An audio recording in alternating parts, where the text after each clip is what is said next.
Olá, pessoal, tudo bem? Agora que nós já estudamos os hidrocarbonetos, nós podemos falar um pouquinho sobre o petróleo, que é constituído basicamente de hidrocarboneto. O petróleo, que vem do latim petroleum, ele é uma mistura complexa de compostos orgânicos gerada pela decomposição lenta de pequenos animais marinhos que foram soterrados em um ambiente com pouco oxigênio. Por essa razão, ele é considerado um combustível fóssil, que é encontrado no fundo dos oceanos ou no solo em rochas sedimentares. As jazidas de petróleo, elas datam entre 10 e 500 milhões de anos. As principais características do petróleo são: ele é um líquido escuro, viscoso, inflamável e menos denso do que a água. E ele é muito chamado de ouro negro, exatamente pelo seu valor e importância comercial. Em relação à origem, como já foi falado, o petróleo ele é originado a partir da decomposição de matéria orgânica, especialmente dos plânctons.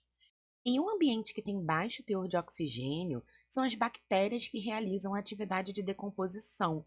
E esse material começa a se acumular em camadas do subsolo, que é onde ficam as bacias sedimentares. Em pressão adequada e com o passar de longos anos, esse material começa a se transformar no que a gente conhece como petróleo. Aqui a gente tem uma imagem de uma bacia sedimentar com o assoalho oceânico, que é onde ficam os plânctons, que fazem essa decomposição da matéria orgânica, e o petróleo começa a se formar sob esse assoalho oceânico, também produzindo, na maioria das vezes, gases, que podem também ser recolhidos para a utilização como combustíveis. E como é feita a obtenção do petróleo? Como o petróleo está em bacias sedimentares, geralmente esses depósitos estão longe da superfície.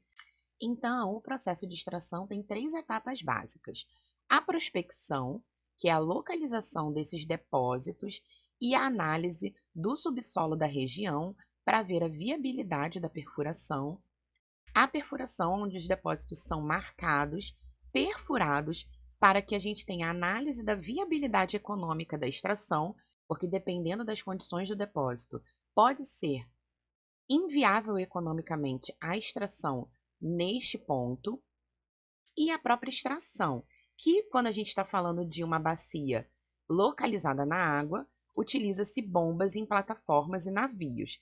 Em terra, geralmente são utilizados equipamentos para bombear e fazer jorrar esse petróleo encontrado para a superfície. Aqui a gente tem uma imagem de uma extração onshore, que significa em terra. Então, aqui a gente tem as bombas que vão fazer o bombeamento desse petróleo para a superfície e uma plataforma de extração offshore, que faz a extração do petróleo usando a própria água do mar para bombeá-lo para fora, já que ele é menos denso do que a água. Em relação à composição, o petróleo ele é uma substância natural que é formada por vários compostos orgânicos, em especial hidrocarbonetos. Então, de acordo com a composição do petróleo, a gente pode classificá-lo de algumas formas. O petróleo de base parafínica, que tem uma alta concentração de hidrocarbonetos parafínicos, que são os alcanos. O petróleo de base naftênica, que tem uma alta concentração de hidrocarbonetos naftênicos, que são os ciclanos. O petróleo de base aromática, que vai ter uma maior concentração de anéis aromáticos. E o petróleo de base mista, que é uma mistura de hidrocarbonetos parafínicos e naftênicos. Como o petróleo ele é uma mistura, ele precisa ser separado. E esse processo de separação, ele ocorre nas refinarias, através de um processo de destilação fracionada. E devido a essa composição diversificada, é impossível você separar todos os componentes do petróleo um a um. Então, essa separação é feita em frações. E como a composição do petróleo é muito diversificada, esse processo geralmente. De novo.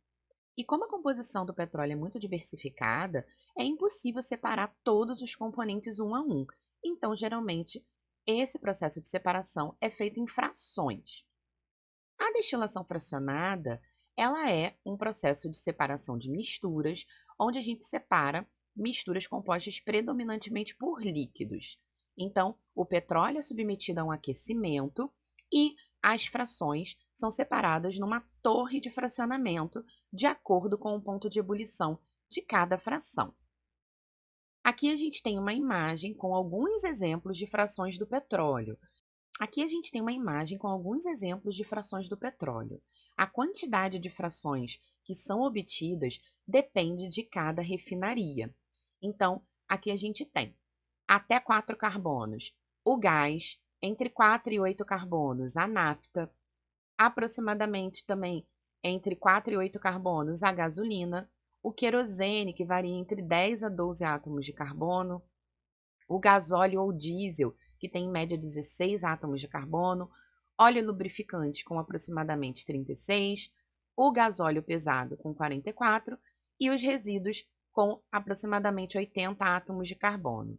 Nessa fração aqui dos resíduos, geralmente ficam os resíduos sólidos, que são, a maioria das vezes, usados como asfalto.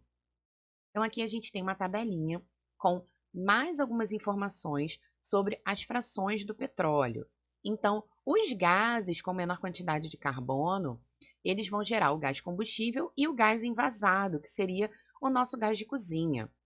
A gente tem a gasolina, que é combustível para motor e também solvente industrial, o querosene, que é combustível para aviões e também matéria-prima para craqueamento, que a gente vai falar posteriormente, o gasóleo leve, que gera o diesel e combustíveis industriais também, o gasóleo pesado, que é utilizado como óleo lubrificante, o próprio lubrificante, que pode, além do óleo lubrificante, gerar ceras, parafinas, vaselina, resina de petróleo, e os resíduos que vão ser utilizados geralmente para asfalto e pavimentação, tá certo?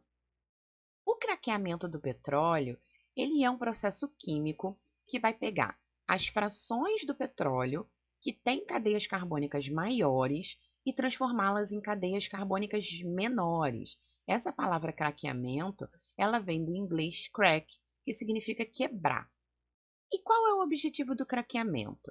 O craqueamento, ele visa quebrar moléculas de hidrocarbonetos mais longos, que têm uma massa molar elevada e às vezes não têm um interesse industrial tão grande, para formar moléculas de cadeias menores, que possuem maior valor agregado, como alcanos e alcenos utilizados como combustíveis. Aqui a gente tem um esquema com o craqueamento do petróleo. Geralmente, o etileno, o buteno, o acetileno e o propeno são os compostos que têm maior interesse. E aí, você pode, por exemplo, a partir do etileno, gerar o etanol, que é utilizado como solvente, produto farmacêutico, produto de limpeza, o polietileno, que é a base para plásticos, óxidos de etileno, que vão gerar o etileno glicol, que é muito utilizado na indústria automotiva como anticongelante, cloreto de etila, que é um aditivo para gasolina. Na fração do buteno, a gente geralmente chega no butadieno, que é utilizado para matéria-prima de borracha sintética, o acetileno, que gera o neopreno, que também é base para borracha sintética, além de tintas, adesivos e solventes, o propeno, que também é utilizado na indústria de plásticos e também é base para a produção de medicamentos e algumas resinas. Então, o craqueamento do petróleo, ele visa obter produtos com maior valor agregado, com maior utilidade, principalmente para a indústria de bens de consumo. E como é feito esse craqueamento?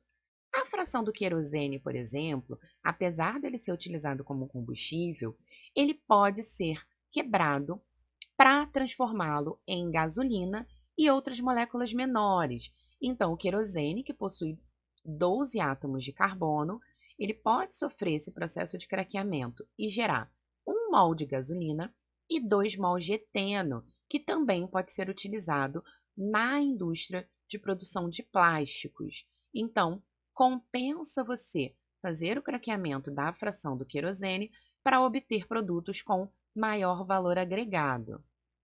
Então, compensa você fazer a quebra do querosene em frações menores para obter produtos com maior valor agregado, que vão ter um maior interesse comercial. Bom, gente, essa foi a nossa aula de hoje. Espero que vocês tenham entendido e até a próxima!